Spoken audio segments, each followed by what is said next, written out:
This past weekend was TooManyGames, a convention outside of Philadelphia, Pennsylvania, that primarily focuses on retro gaming. I was very pleased to be able to attend, and I met some incredibly cool creators. It was a really neat experience that also helped to highlight a glaring oversight in my own expertise. Throughout this channel's history, it is perhaps not even remotely surprising that there is a dearth of retro gaming-focused content. I am not a retro gamer. In fact, I can quickly summarize my history of gaming as PC 360 PC. While of course, I've owned and played other consoles, I never really left PC gaming except for a short period of time with the Xbox 360. And that was primarily for Battlefield 3, which I will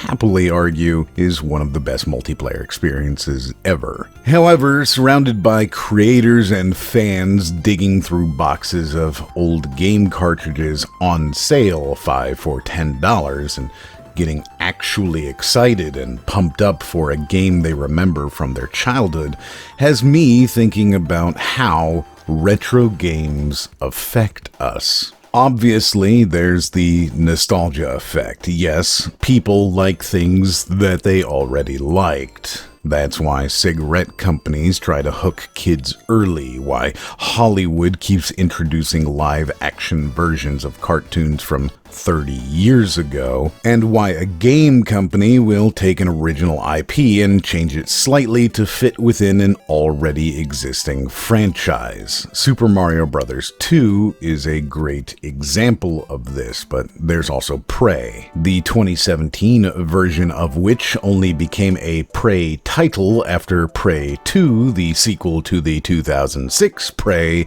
was cancelled. That's probably one of the most confusing sentences I've ever had to read, but I think the point is certainly made. Instead of simply laying the blame or credit for the incredible appeal of retro games exclusively at the feet of pure nostalgia, I believe it actually stems from two other sources, even more so. First, I believe strongly that there is a pervasive feeling that games were more solid in the past. Instead of today's games as a service, where you might wait months for new content, a game that came out in 1985 is complete. There are no day one patches, there's no microtransactions, no DLC, there's no parts of gameplay that are cut out for profit. While I certainly love modern day games, I make no mistake about the fact that the industry has become exceptionally mercantile. It is a money-first business, and therefore, if they can increase profitability by some discernible percentage by leaving it out, and they can do so without creating any serious backlash, well, I don't blame them for doing that. It's not until EA takes a practice too far and ruins entire gaming mechanics that we start to see how far we've come from the days when games couldn't be patched. This, I think, is a major reason why retro gaming is so beloved. During the convention, another creator said to me over dinner that, as a retro game lover, he feared the concept of Steam. Certainly, it is more convenient, but if Valve were to go out of business or Steam were to be catastrophically destroyed, he would still have his retro games. However, this is not true for modern games at all, even on consoles. The first thing to happen when you stick your brand new game disc from GameStop into your console is it downloads the patches and new content.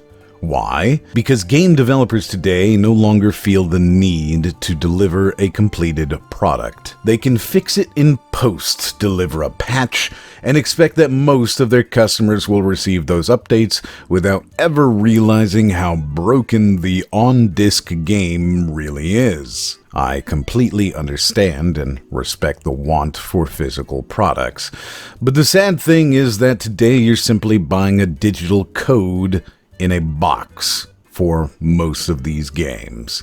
Yes, there is a disc, but all that disc does is allow you to download the actual game. I understand both sides of view here. I get that businesses make money, and I also understand that a gamer wants a game, and once they've bought that game, they don't really care what else goes along with it, as long as they can still play their game. If you have a Super Nintendo and you've taken care of it, and you're gentle with it, it will continue to run basically until the actual hardware inside degrades. A PS4 or PS5, well, if Sony goes out of business and no one decides to pick up the update servers, your entire console and almost every game associated with it is essentially a brick.